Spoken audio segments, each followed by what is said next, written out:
In the spring of 2018, we were looking at everything happening around the country, and it was really great to see all these young people getting involved and actually making a difference. But then we started to look at some other numbers and we're a little bit more troubled. We found out that in spite of becoming the largest voting bloc in the country, millennials and post-millennials voted at lower rates than any other demographic group.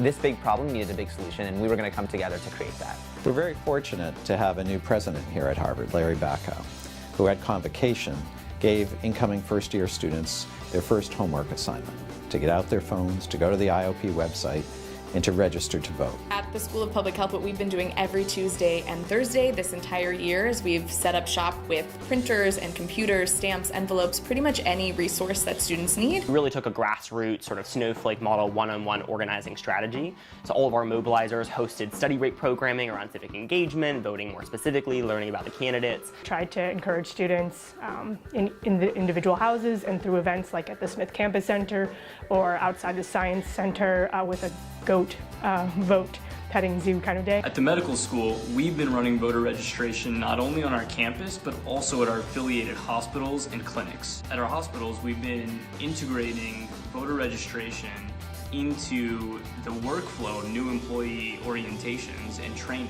Somebody came up to the table and took out this really crumpled up absentee ballot envelope that they had been walking around with in their backpack all week.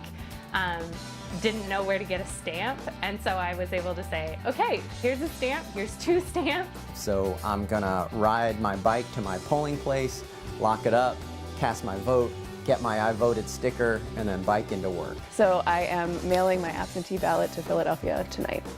Let's try to keep the momentum going and continue to turn out high voting rates. I think in the future, sort of in the off season when people aren't voting, I think sort of talking about other ways to be civically engaged. It's also really easy to forget about what's happening when there isn't an election.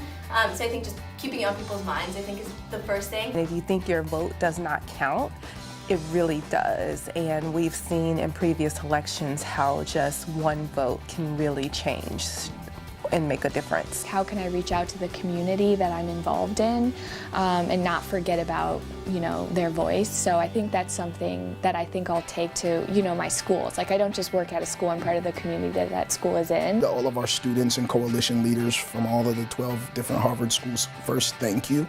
I think it's incredible the effort that you've been able to put forward, the leadership you've demonstrated, the tenacity, the creativity, the passion. I think it's going to leave a lasting legacy at the university. I think it's setting an example for higher ed, and I'm confident that over time we'll be able to build on your efforts to really transform how we think about voting amongst young people and voting in our population at large in the United States.